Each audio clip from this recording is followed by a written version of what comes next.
The revolving door of E. coli warnings at local beaches is continuing in the wake of widespread regional flooding over the past week. All that water effectively sweeping material out of the cities and agricultural regions right into Lake Ontario. Right now, 6 Toronto beaches have posted warnings about unsafe levels of E. coli. Meanwhile, right across the region, in Durham, Halton, Hamilton, and Niagara, a whole rash of warnings as well. The E. coli that we're measuring, it's an indicator of poo in the water. I can't tell you whose exactly it is. It's poo from people, it's from dogs, it's from birds, wild animals. It's all sort of mixed together there. And we know that poo contains bad things like bacteria, viruses, sometimes parasites. And when people swim in the water with high E. coli levels, they can get sick. You can get a rash on the skin that contacts the water. Some people get it in their ear. It's called swimmer's ear.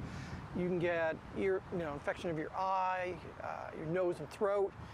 If you're swallowing the water or dunking your head in the water, you can wind up with an infection in your stomach or lower down, so you can get nausea, vomiting, diarrhea. Now, at the same time, the Toronto Humane Society is warning of another consequence of all that flooding, telling us standing water of all kinds can pose an elevated risk to your pet's health, particularly in the wake of all that flooding just days ago. The standing water itself does not create or invite extra bacteria, but what it does do is if the bacteria was in a small pool of water with only one animal that was infected, then only the random animal that's found that exact puddle would be infected. But now we've had flooding. That little puddle grew and grew and grew, and all of the bacteria that was standing in it has now spread out across that space. We're being told if your pet has been exposed to a bacteria, parasite, or toxins in the water, you may notice vomiting, diarrhea, changes in urination, and lethargic behavior. And if it's persistent or recurring, that's likely a cue to go for a checkup.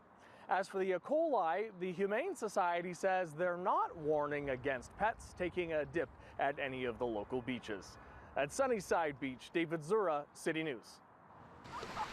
And besides the beaches, there are other places across the city to enjoy the summer weather. To keep sunseekers safe, the city, along with cancer prevention charities, are setting up dozens of free sunscreen dispensers along the waterfront and throughout Hyde Park. They'll be stocked with SPF 30 scent-free and mineral-based sunscreens. For anyone aged 6 months and older, you are encouraged to apply sunscreen every 2 hours while you're outside.